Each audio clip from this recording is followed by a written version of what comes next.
അധ്യായം 64.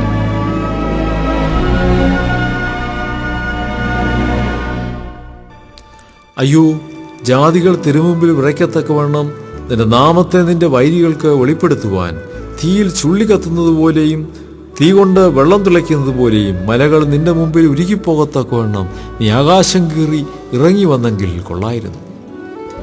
ഞങ്ങൾ വിചാരിച്ചിട്ടില്ലാത്ത ഭയങ്കര കാര്യങ്ങളെ നീ പ്രവർത്തിച്ചപ്പോൾ നീ ഇറങ്ങി വരികയും മലകൾ തിരുമുമ്പിൽ ഉരുകിപ്പോകുകയും ചെയ്തുവല്ലോ.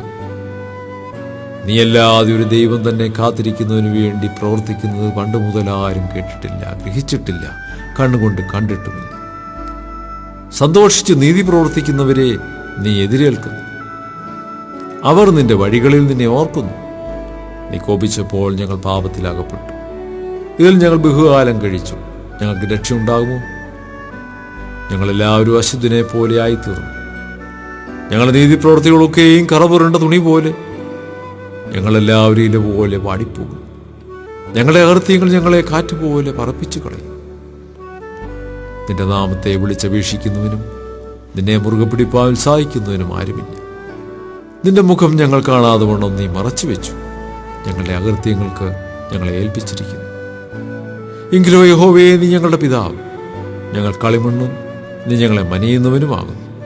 ഞങ്ങളെല്ലാവരും നിന്റെ കൈപ്പണിയത്ര. യഹോവേ, ഉഗ്രമായി കോപിക്കരുതേ, അകൃത്യം എന്നേക്കും ഓർക്കരുതേ. അയ്യോ, കടാക്ഷിക്കണമേ, ഞങ്ങളെല്ലാവരും നിന്റെ ജനമല്ലോ. നിന്റെ വിശുദ്ധ നഗരങ്ങൾ ഒരു മരുഭൂമിയായിരിക്കുന്നു. സിയോൻ മരുഭൂമി യെരൂശലേം നിർജ്ജന പ്രദേശവുമായി തീർന്നിരിക്കുന്നു. ഞങ്ങളുടെ പിതാക്കന്മാർ നിന്നെ സ്തുതിച്ചു പോന്നിരുന്നതായി വിശുദ്ധിയും ഭംഗിയുമുള്ള ഞങ്ങളുടെ ആലയം തീക്ക് ഇരയായി തീർന്നു. ഞങ്ങൾക്ക് മനോഹരമായിരിക്കുന്നതൊക്കെയും ശൂന്യമായി കിടക്കുന്നു. യഹോവേ, നീ ഇത് കണ്ടടങ്ങിയിരിക്കുമോ? നീ മിണ്ടാതിരുന്ന് ഞങ്ങളെ അതികഠിനമായി ക്ലേശിപ്പിക്കും.